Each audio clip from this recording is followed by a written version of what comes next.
Sometimes the person crying isn't the victim, and sometimes the person yelling is. It's a confusing and painful reality, but it's crucial to understand. Why are victims of abuse so often misidentified as the aggressor? In many domestic violence situations, there's a policy called the primary aggressor determination.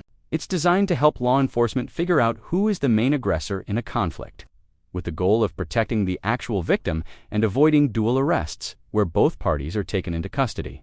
But what happens when this system fails? What happens when a natural human trauma response is mistaken for aggression?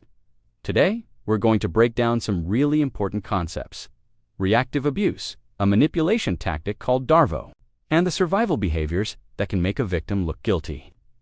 Imagine this scenario. Police officers arrive at a home after a neighbor calls about a loud argument. They walk in, and one person is yelling. Maybe they've thrown something. They're highly emotional and visibly distressed.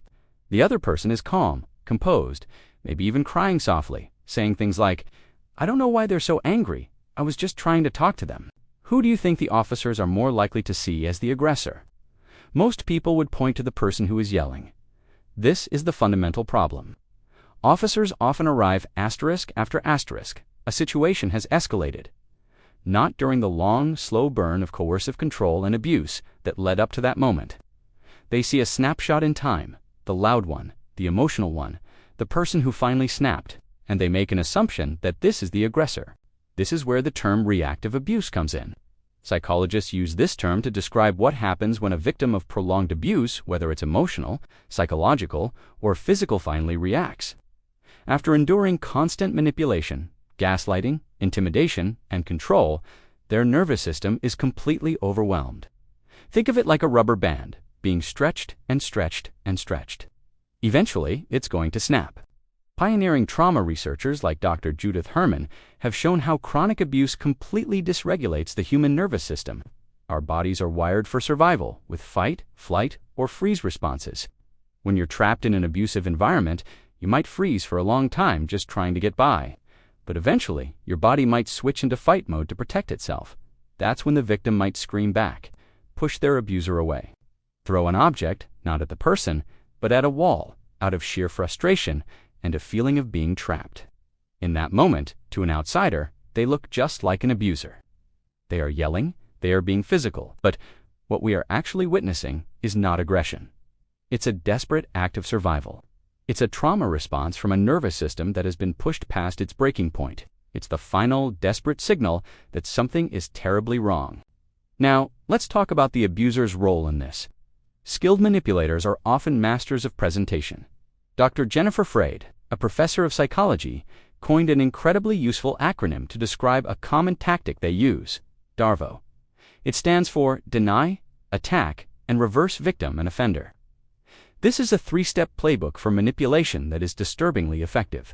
First, the abuser will deny the abuse ever happened. They'll say, "I never did that," or "You're making things up," or "You're remembering it wrong." This is classic gaslighting, designed to make the victim question their own reality and sanity. Next, they attack the victim for speaking up.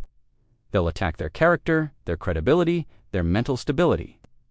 They'll say things like, "You're crazy," or "You're too sensitive," or they'll bring up past mistakes to discredit them.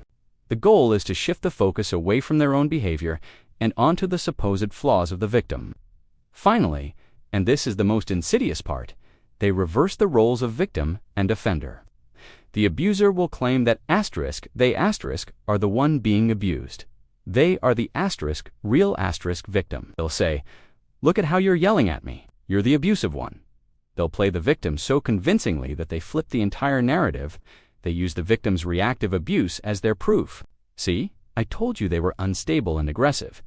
This DARVO tactic works so well because of basic human psychology. We tend to respond to what we see and hear in the moment. The person who appears calmer often seems more credible. The person who is visibly distressed, crying, or angry can be perceived as unstable or untrustworthy. The abuser has spent months or even years calmly pushing the victim's buttons, and when the victim finally explodes, the abuser points and says, "See, I'm the victim here." Implicit bias also plays a huge role in these situations. Studies have shown that our preconceived notions about gender and emotion heavily influence our judgments. For example, Men who report being abused by female partners are often met with disbelief or even ridicule. Society has a hard time seeing men as victims of domestic abuse.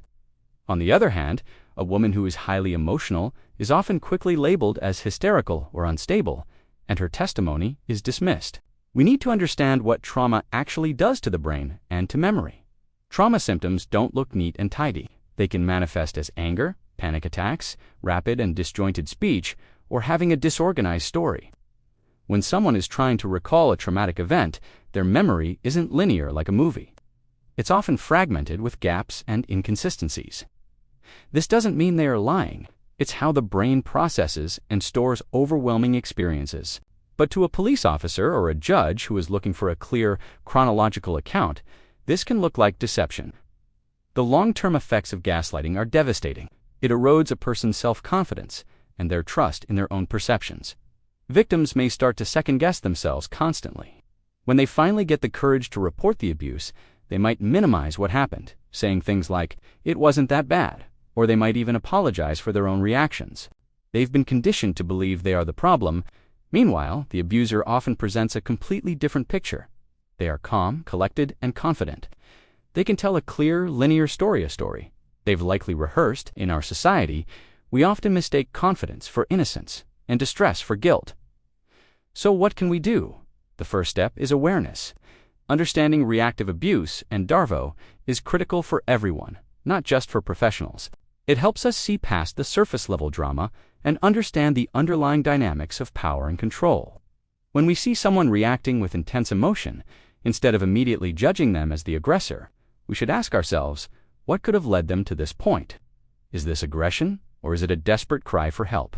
Recognizing these patterns is the first step toward breaking the cycle and ensuring that real victims get the help and protection they need, instead of being punished for their own survival. Thank you for watching. If this video was helpful, please consider liking it and subscribing for more content that breaks down complex psychological topics. Stay safe and take care.